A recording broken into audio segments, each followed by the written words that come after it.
formation, Ryan. We don't play with a number 10. We play 3-4-3. I can tell you straight away, the draw at Chelsea, which we were bang lucky to get, daylight robbery, he changed the formation. Why he didn't do that tonight, I have no idea. Maybe it's sending a message to the ownership that I'm not happy with the window. Because you say, oh, Jed Spencer's a great player. He clearly didn't want him. Otherwise, he would have came on. Emerson Royale, again, dreadful. Dreadful, dreadful, dreadful. Son, again, he needs to be dropped. He needs to be taken out the limelight, and he needs a couple of weeks on that bench just to kick him up the arse. Because, honestly, the performances have been worrying since the start. The only good performances we have had this season has been the second half against Southampton on the opening day and Fulham. Okay, that is it. Okay, we all talk where we want to be. And tonight, Jason, it was completely and utterly Spursy because you'd expect Spurs. I expected Spurs to go there and put a decent display in and maybe nick it late on, as Spurs would tend to do, which we've seen this season. But it went completely against that, and it was a Spursy, typical Spurs performance when you expect Spurs to perform and get a result, and it didn't happen. Ryan, that's the first game we've lost since April. I mean, what's it won? It's not about winning. It's about where we are in the league. You know, we beat Marseille last week. It's the first defeat we've had this season. Do you think you're getting a bit carried away? You can't look. These kind of performances do you well February, March time, March, April time, when you're grinding out results, looking at trophies.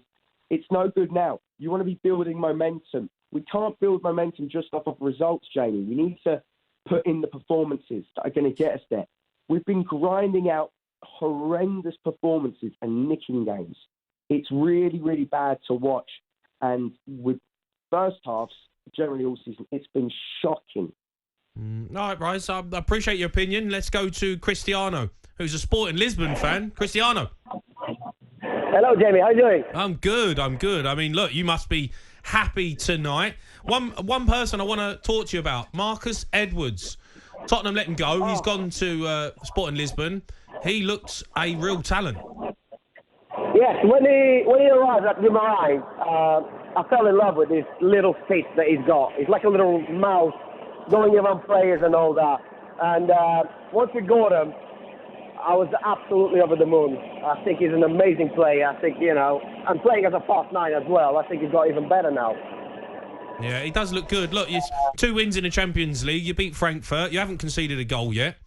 It looks like you're the team to beat in the group. You still got a few games away, don't you? Defensively we've been playing very well. Last 4 games we haven't conceded, which is amazing. And I still think Kawhi is still looking for Harry Kane on his back pocket as well. No, he's gone there. He's gone there. I have to say, I thought Harry Kane was poor tonight. I mean, I'm a huge Kane fan, Jace, but I know you look at his passing and you see these, you see the Hollywood balls that he plays, but for me, he was off it tonight. His little touches in and around the box were bouncing up. His first touch let him down. I didn't see that. I thought his anticipation. Look, I look at Haaland, right? A goal pig. Will score goals every single week because he's always in and around the 6-yard box. I don't see that with Harry Kane. I saw that tonight. But Haaland is a different type of centre forward. Haaland's not interested in going deep, right? You've got De Bruyne that can do that. Right, you've got other players that can supply the bullets. Spurs don't have that. So Kane is so good. He is the best number 9/10 in the league.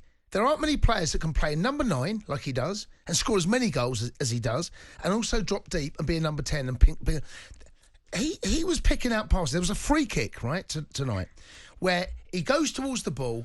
And he spins, catches everyone. All right. And the only problem that you had was it fell to Royale. That's the only problem you had, right? It was a brilliant free kick. He whips a left foot cross on the run at pace, picks it around. The only problem you got, it falls to Royale. That's the only problem you had.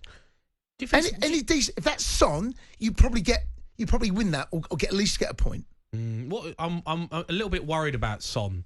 What do you make of his performances? What do you do in that moment, Jace? As a player in the dressing room, maybe putting your arm around him. What does the manager do? So here's what.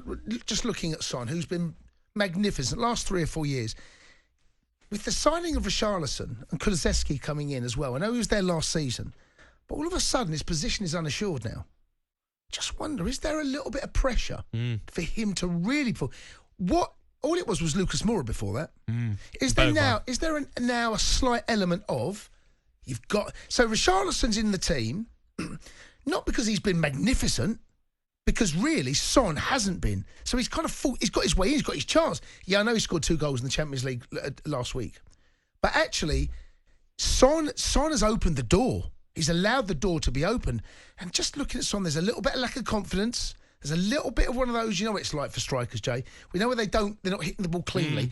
And I saw that tonight with Liverpool a bit, where they're going safe, they're going down the middle. They keep hitting the goalkeeper. That Liverpool fans will tell me how brilliant they were, how many shots they had in target. How many shots really did the goalkeeper have to really save?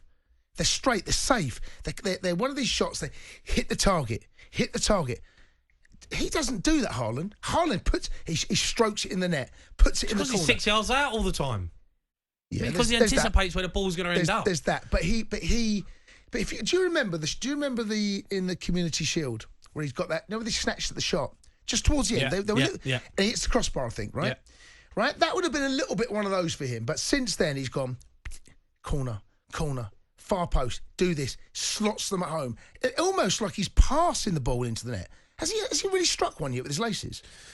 I don't think he has. I don't think he has. I think they're He's all scored 10 tap-ins. They're either headers. Has he scored a header? He must have done. Yeah, he scored a header. Right, yeah. or side footing. He hasn't laced one yet, has he? He's not. No. He don't need to. He just goes. But that's what I want from Harry Kane. I just think he'd score so many more goals if he anticipates getting in the box. Let me tell you now. Perisic put one ball right across the face of the goal, and I mean Kane's there, but he hasn't anticipated that ball. You put Kane in Liverpool's team tonight, they win that by 3 or 4. They're unconvinced in front of goal, Liverpool, right now. They're going safe. Nunez, right? That shot he had, he snatched it a little bit. If that's Haaland, he at least hits the target. You see, I think just watching it tonight, Kane was poor. I don't know if Spurs fans agree with me. Does Son need to be taken out of the team? Would you drop him? 03717 22 33 44. We're going to hear from Jurgen Klopp as well next. The Sports Bar on TalkSport with MrQ.com. The no-nonsense